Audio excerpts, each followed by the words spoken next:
Selamat pagi Bu Santi dan teman-teman. Pagi, Selin. Langsung aja, revolusi industri 4.0 untuk memproduksi.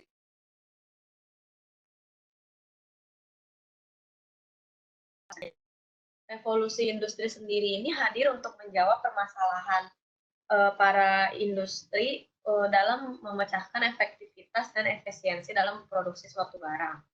Dan dampaknya itu karena menggunakan mesin, jadi semuanya udah otomatis, dan yang paling penting bagi industri itu adalah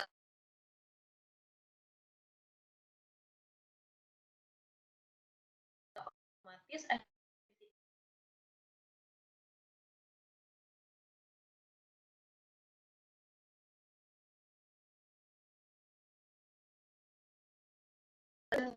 dan robot. Ini jadinya revolusi industri 4.0 yang pertama pastinya adalah revolusi ilmu pengetahuan. Seperti yang kita udah tahu, zaman sekarang kan internet tuh udah berkembang banget, revolusi industri juga berkembang jadi 4.0 yang internet dan robot. Jadi udah kayak industri internet dan masih menggunakan tenaga manusia. Industri 4.0 ini kita udah menggunakan, semuanya udah menggunakan.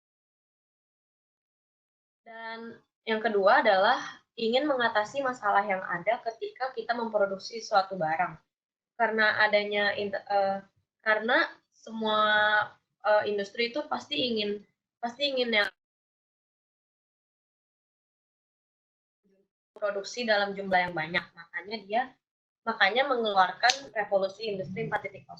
Dan yang terakhir adalah sifat yang kurang puas, karena manusia pasti ingin selalu lebih, dan kalau bisa lebih banyak, kenapa nggak lebih banyak gitu. Makanya terjadinya revolusi industri 4.0. Yang selanjutnya adalah pengaruh revolusi industri terhadap kehidupan sehari-hari. Karena revolusi industri ini merupakan teknologi dan menggantikan peran dan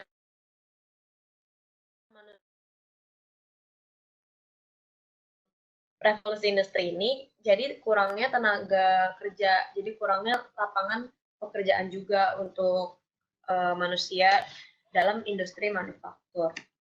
Selanjutnya adalah contoh-contoh dari revolusi 4.0. Kalau menurut saya pribadi, yang pertama adalah ojek online.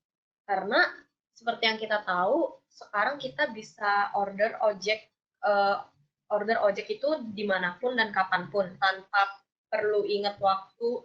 Kayak misalnya subuh-subuh atau dimanapun kita berada, kita tuh bisa langsung buka aplikasinya dan kita bisa langsung order. Sedangkan kalau misalnya zaman dulu, kita harus mencari ojek yang ada di pangkalan, dan kalau misalnya udah malam gitu kan kita pasti susah banget dong untuk dapet ojek, dan keamanannya juga gak seaman sekarang. Kalau sekarang kan semuanya udah terdeteksi, jadi kita bisa lebih aman gitu. Kalau zaman dulu kan kita kayak nggak terlalu aman gitu kan ojek.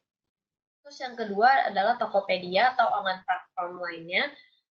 Kalau menurut saya Tokopedia itu uh, kita sama kayak ojek online, tapi kalau Tokopedia tuh lebih kayak buat belanja, kayak banyak sih belanja, bisa belanja baju, bisa belanja kayak sekarang kan lagi COVID kayak gini, kita susah ya untuk ke pasar atau keluar rumah. Nah, di Tokopedia ini atau online platform lainnya, kita bisa order sayur, kita bisa order kebutuhan kita sehari-hari, dan dengan harga yang stabil gitu. Dengan harga yang stabil, kita langsung nyampe ke rumah. Dan ini juga mempengaruhi revolusi industri 4.0 karena kita dulu kayak harus butuh tenaga dan waktu yang lebih untuk misalnya kita mau ke pasar.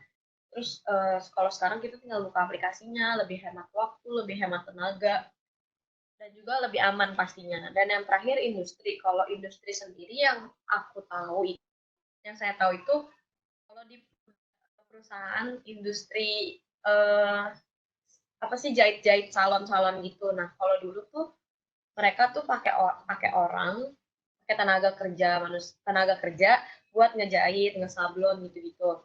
Nah, sekarang tuh mereka tinggal bisa cetak desainnya pakai komputer, terus habis itu tinggal di print, terus kayak misalnya kalau ngebordir juga udah ada mesin otomatis, terus kalau misalnya ngeprint juga tinggal di print, dan itu mengurangi tenaga kerja banget, itu mengurangi lapangan pekerjaan banget. Dan uh, dalam satu hari dalam satu hari tuh industrinya bisa menghasilkan lebih banyak baju-baju atau produknya tuh lebih banyak daripada mereka menggunakan tenaga kerja.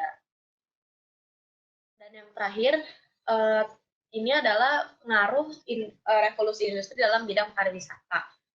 Yang dapat disimpulkan bahwa di sekarang ini adalah yang namanya pariwisata 4.0 atau tourism 4.0. Ini adaptasi revolusi industri 4.0 yang memungkinkan pariwisata menjadi lebih cerdas atau menjadi smart tourism, sehingga kita memberikan kemudahan pengalaman bagi para wisatawan. Kayak contohnya kita bisa melakukan perjalanan itu sendiri menggunakan internet, seperti yang tadi teman-teman sebelumnya udah kasih tahu, kayak di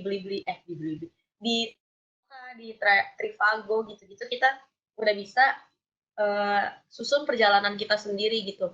Dan untuk travel agent sendiri, revolusi 4.0 ini juga penting karena kita bisa tahu semuanya dari internet kan, kayak misalnya kita bisa tahu dari promosi di internet, terus kita bisa cari sesuatu informasi yang real time itu dari internet juga. Terus habis itu uh, seperti yang tadi teman-teman udah bilang, kayak di Traveloka, Trivago, sama TripAdvisor gitu-gitu tuh kita bisa sekalian pesan hotel, pesan tiket pesawat, tiket kereta, bahkan sekarang ada yang bisa pesan bus gitu-gitu kan. Dan itu menurut aku lebih efisien lagi sih, karena kita nggak buang-buang waktu, jadi kita tinggal langsung booking semuanya, dan perjalanan kita tuh jadi lebih menyenangkan gitu loh. Dan kayak misalnya kita nggak akan nyasar lagi, bukan nggak akan nyasar sih, kita lebih meminimalisir nyasar, karena kita sekarang udah bisa pakai Google Maps, bisa pakai Waze gitu.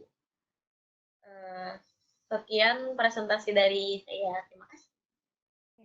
Terima kasih, Selin.